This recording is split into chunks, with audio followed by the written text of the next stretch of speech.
Hello everyone, Bangladesh থেকে যারা আসলে বাইরের কান্ট্রিতে পড়াশোনা করতে যান তাদের জন্য আজকের এই ভিডিওটি।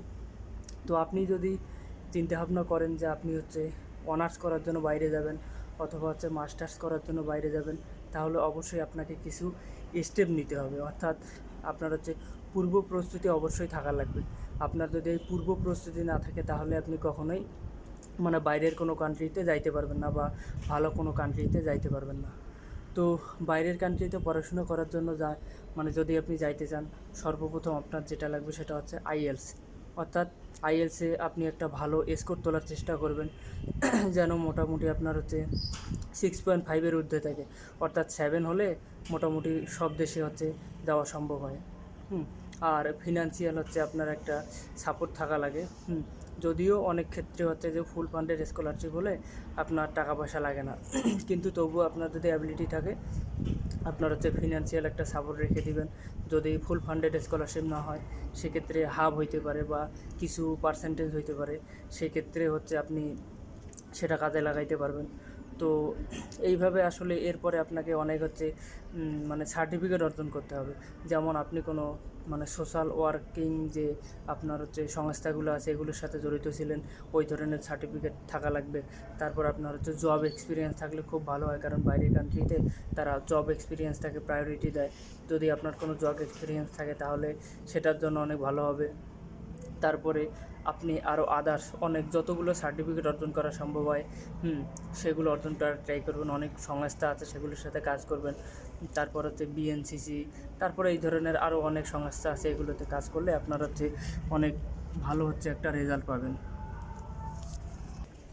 তো এই সার্টিফিকেটগুলো যদি আপনার থাকে তাহলে আপনি খুব অনায়াসে বাইরের যে কোনো কান্ট্রিতে অ্যাপয়েন্টমেন্ট নিতে পারবেন।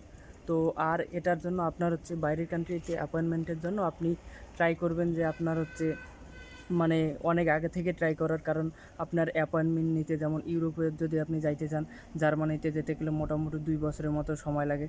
তো এই অ্যাপয়েন্টমেন্টটা যদি আপনি আগে থেকে নিয়ে ফেলেন তাহলে আপনার ওই 2 বছরে আপনি পড়াশোনা করতে করতে তার মাঝখানে আপনার হয়ে যাবে।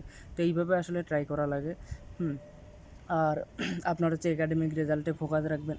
আপনি যতদিন না বাইরে যাইতে পারতেছেন আপনি একাডেমিক যে রেজাল্টটা আছে সেটা ভালো করার ট্রাই করবেন। যদি আপনার এসএসসি বা ইন্টারের পরে যাইতে চান, অর্থাৎ আপনি অনার্স করার জন্য, তাহলে 2টাতে 5 পেতে ভালো হবে। আর যদি মাস্টার্স করতে চান তাহলে অনার্সে 3.25-এর ঊর্ধ্বে যেন থাকে এই ট্রাই করবেন। কারণ আপনি দেখেন যে অনেক স্টুডেন্ট আছে যারা এখন বর্তমানে বাইরে যাওয়ার জন্য ট্রাই করতেছে, আর এই কারণে কম্পিটিশনটা অনেক বেশি। তো যার কারণে আপনার যার রেজাল্ট ভালো, যার ইংলিশ স্পিকিং ভালো, যার রিটেন ভালো, ওভারঅল দিক থেকে, এবং যার অনেকগুলো সার্টিফিকেট অর্জন করা আছে, জব এক্সপিরিয়েন্স আছে, এক্সট্রা কারিকুলার অ্যাক্টিভিটিস আর বেশি, তাকে আসলে কিন্তু এই অ্যাপয়েন্টমেন্টটা আগে দিবে। এই কারণে আপনি এই জিনিসগুলা আপনার আগে থেকেই অর্জন করার ট্রাই করবেন। আর সবথেকে বড় ইম্পর্টেন্ট কিন্তু ইংলিশ স্পিকিংটা। আপনার স্পিকিংটা অবশ্যই ভালো হইতে হবে। আপনার যদি স্পিকিং খারাপ হয় তাহলে আপনি সেইখানে গিয়েও সার্ভাইভ করতে পারবেন না। আপনার ক্লাস চলবে ইংলিশে, আপনি সেই ইংলিশ লেকচার বুঝতে পারবেন না, যার কারণে আপনি অনেক ধরনের সমস্যা পড়বেন, তাদের সাথে কমিউনিকেট করতে পারবেন না। পরে দেখা যাবে যে সবাই এই প্রশ্ন তুলবে যে আপনি কীভাবে সেখানে চান্স পেলেন।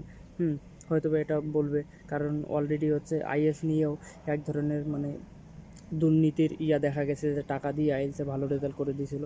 তো এই ধরনের সমস্যা। তো আমি আশা করি যে ভিডিওটি দেখে আপনাদের সবার অনেক উপকারে আসবে। আপনারা সবাই বুঝতে পারছেন যে আপনাদের কী কী করা লাগবে। তো যদি ভিডিওটি ভালো লাগে অবশ্যই ভিডিওটিতে লাইক দিবেন এবং চ্যানেলটি সাবস্ক্রাইব করবেন। ধন্যবাদ।